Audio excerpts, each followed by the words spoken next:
কাছে এসো, তুমি কাছে এসো।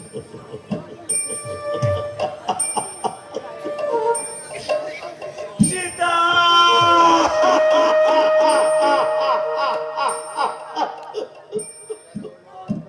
কেন তুমি এমনি করে অভিমান করে দূরে সরে যাচ্ছ সীতা? কাছে এসো, কাছে এসো প্রিয়তমা। তবু তুমি দূরে সরে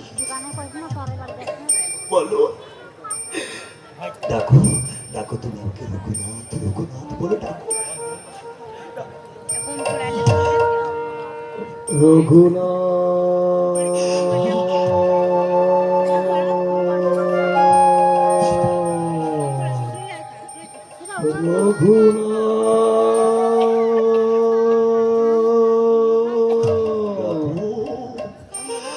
বারবার তুমি আমাকে রঘুনাথ রঘুনাথ বলে ডাকো। কতদিন তোমার মুখে আমি রঘুনাথ ডাক শোনেনি। কি শান্তি, কি তৃপ্তি।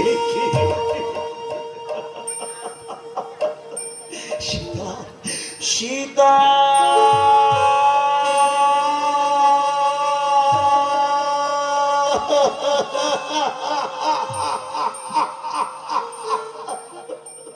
দাদা,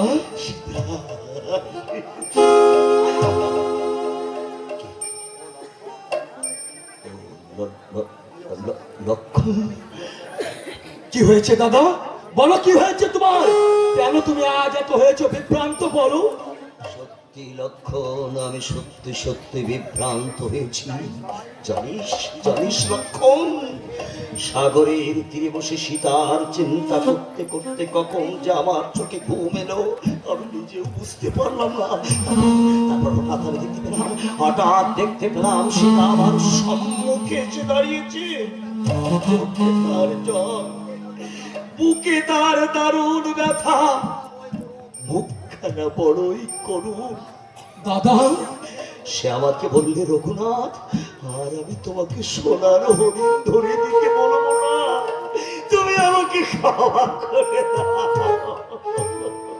দাদা, কিন্তু লক্ষণ, যে আমি তাকে ধরতে গেলাম অমনি সে দূরে সরে চলে গেল।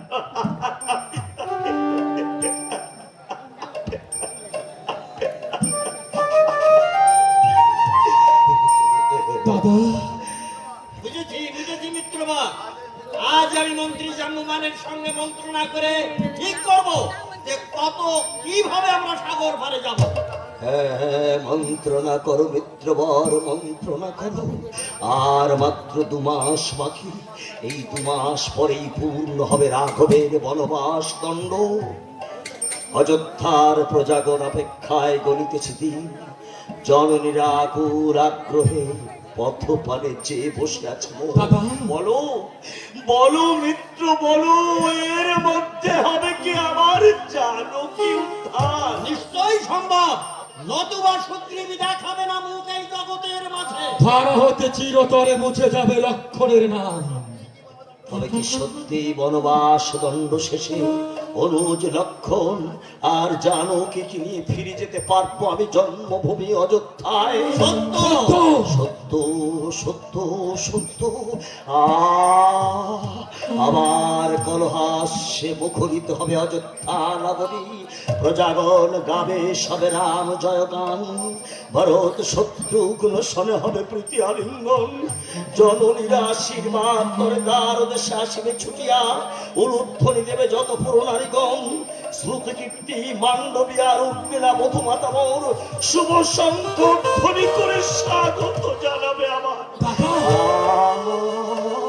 কি আনন্দ, কি আনন্দ! ভবিষ্যৎ ভেবে মস্তিষ্ক আমার বিভ্রান্ত হয়েছে। চলিলাম চলিলাম তার দেশে, আমার বিশ্রামাগারে। লক্ষণ, সেই ভবিষ্যতের কথা ভেবে আমি বিভ্রান্ত হয়েছি। আমি বিশ্রামে। আমিও চলিলাম ঠাকুর লক্ষণ, মন্ত্রী জাম্বুমান শোনে করি বাড়িতে মন ছবি বন্ধ হয়ে গেছে এমনি চলিল সঙ্গে সুগ্রীব রাজন, চলে গেল মোর অগ্রজ শ্রীরামচন্দ্র। দাঁড়িয়ে আছি বন মাঝে আমি একা, অনুজ লক্ষণ অতন্দ্র প্রহরীর মতো, শুধু দাঁড়িয়ে আছি একা আমি। যেদিকে তাকাই শুধু অরণ্য, শুনতে পাই পাখির কলরাব, শুনতে পাই হিংস্র পশু পাখিদের করুণ চিৎকার, শুনতে পাই বড় মাছ থেকে ভেসে আসে আমার মা জানকীর করুণ কণ্ঠস্বর। কোথায়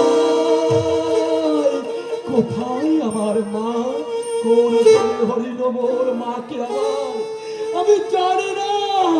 কতদিনে খুঁজে পাবো জানকী মাতাকে আমি, কতদিনে ওই রাম কথা সেই ভক্তাদিন ভগবান, দেখা দাও স্থান দাও চরণে আমার। কে কেবা তুমি রাম নামে আত্মহারা হয়েছ মন, বলো কিবা পরিচয় তোমার? নিবাস লঙ্কায় রাবণের